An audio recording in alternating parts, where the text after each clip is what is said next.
Nope.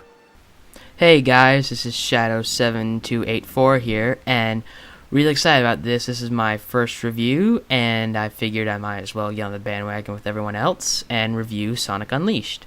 So without further ado, let's get started. Alright, let's get things kicked off with the story. Now, when I first saw the trailers for Sonic Unleashed, I was like, alright, this might be a game not to buy, because it was the first trailer for a Sonic game I had seen after Sonic and the Secret Rings, and didn't really like that game that much. I'm not saying it was terrible, I'm not saying it was the best, but it's just below that line of evenness, I guess, because I just really didn't like it that much. But otherwise, besides that, I saw the Werehog for the first time, and I was just like really skeptical about him, because I thought that he would like be under Eggman's control during the night and do all this evil things and just be the normal Sonic in the daytime and have no idea what he did during the night. And when I found that wasn't the case, I was like totally relieved. But once I found that out, I found out about Chip. And when I first saw Chip for the first time, I was just really skeptical about him, because I thought it would just be a waste of time and just be one of those annoying characters that everyone hates. Luckily, that wasn't the case either, because Chip, he just provides a lot of comic relief that's really good in the game, and at the end, I'm not going to tell you what happens to him, because I don't want to be a spoiler or anything, but all I'm going to say about that is, if you hate Chip, once you beat the game, you're not going to hate him anymore. And overall, the story was just phenomenal, and it was really good, and I loved it. Okay, the audio and music for this game, I would have to say it was very good.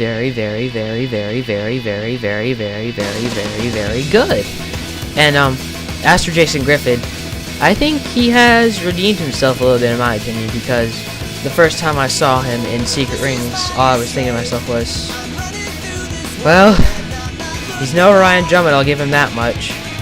And in this game, he did pretty decent in my opinion. And I thought that was just really good, because he didn't sound as bad as he did in Secret Rings. And I'm pretty sure all of you have noticed this by now, but Chip sounds a lot like Silver, and I thought that was just a pretty cool coincidence. And as for all the music in the game, I thought it was some of the best it's been in Sonic games for a while. And the theme song and Those Possibilities, I thought it was just one of those really good theme songs, you know, like right up there with Live and Learn and Open Your Heart. And overall, the music for this game was just awesome. Alright, the graphics for this game, they were just, this is all I'm going to say about the graphics. They kicked ass. They were just phenomenal, and the CGI was some of the best I have ever seen in a Sonic game for a long time. Alright, let's get to talking about the most important thing in this game, and that would have to be the gameplay. Alright, I'm going to start off with normal Sonic's gameplay, the daytime Sonic. Well, what can I say about Sonic's gameplay? He's going back to his roots a little bit more. I mean, you're going from 3D to 2D with the side-scrolling like in the first Sonic back in 91. And I thought that was just really good. And as for the ring energy thing, you know, the ring energy thing where you like pick up a ring and the bar would get like full and you would hold down the square button. Yeah, I played mine on the PS3. I think it was the X button for the 360, and you would hold that button down and you would just go even faster than you were already going. And the little yellow diamondy thingies that you could pick up after you like killed someone and like use that to upgrade at the end of the stage for Sonic, I thought that was just a little unnecessary. I mean, it was very necessary to upgrade the ring energy so like you could get the bar to go much longer and like pick up a ring and it would already be like a third of the way full. But I think it was just really unnecessary to upgrade Sonic's speed, because he should have been that fast from the get-go. And you're thinking, why would I need to upgrade Sonic's speed? Isn't he already that fast? Well, apparently not in this game, because you still have to upgrade his speed so you could go faster. But my most favorite part of Sonic's gameplay was when you would be running and you would like fly off a ramp and have to press the buttons and you would do a trick. And towards the end of the game, if you didn't do it, you would die. And I thought that was just a lot of fun, and was like my favorite part of each stage. And that's pretty much it about Sonic's gameplay, I can say. Just flat out awesome. Now, for the Werehog's gameplay. What can I say about the Werehog's gameplay? It was just awesome. I know what you're thinking. How could it have been awesome? There were only 2 attack buttons. Well, yes, there were only 2 attack buttons, but you gotta realize the number of combinations you can do with those 2 attack buttons, and how you could upgrade your combat skills. So you could like press one button like 15 times and then press another button like once and do like this really super move that would kill like someone in like under a second. And my most favorite move that once I upgraded enough was when you would press triangle triangle X or square square X and like do the 2 punches and then do this really cool uppercut and like come in slow motion and come down and do a body slam. And one of my favorite parts about the Werehog were the critical attacks. When you would like get your enemy's health down to a very sufficient level and you could press the circle button and do like when you would fly off the ramp in a daytime Sonic stage, press the buttons and do a critical attack, and if you didn't do it, you would get hurt. And one weird thing about there were actually 2. The 2 things that made me think about the Werehog that really made no sense to me at all was, how could he balance on beams that were like 1 inch narrow and they were suspended 50 feet in the air? And you would think that the Werehog, he's a pretty big guy, and you would think a big creature like that wouldn't be able to like balance on beams, or for that matter, grab onto stuff with stretchy arms. And the thing that most bugged me about the Werehog were those damn stretchy arms. What kind of werewolf creature has stretchy arms?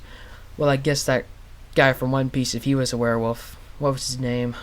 Well, that doesn't matter. But anyways, Werehog, stretchy arms, it makes sense sometimes, but the first time you see it, you're like, why does he have stretchy arms? He's like a werewolf creature. Shouldn't he like not have stretchy arms? Because last time I checked, werewolves don't have stretchy arms. But other than that, the stuff that you could do with the Werehog, like hold down the button and go faster, like on all fours and stuff, and the unleash gauge. Oh god, if I could count how many times that thing saved my ass. But the unleash gauge, yeah, that thing was just awesome.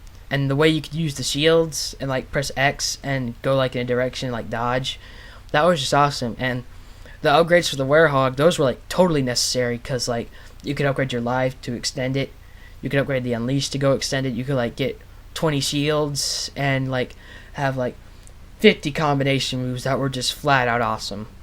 And as for the glitches in this game, to be honest, I really didn't find any that much.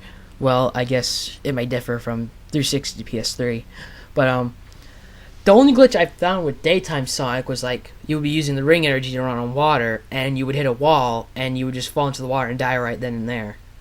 That was the only glitch I found with daytime Sonic.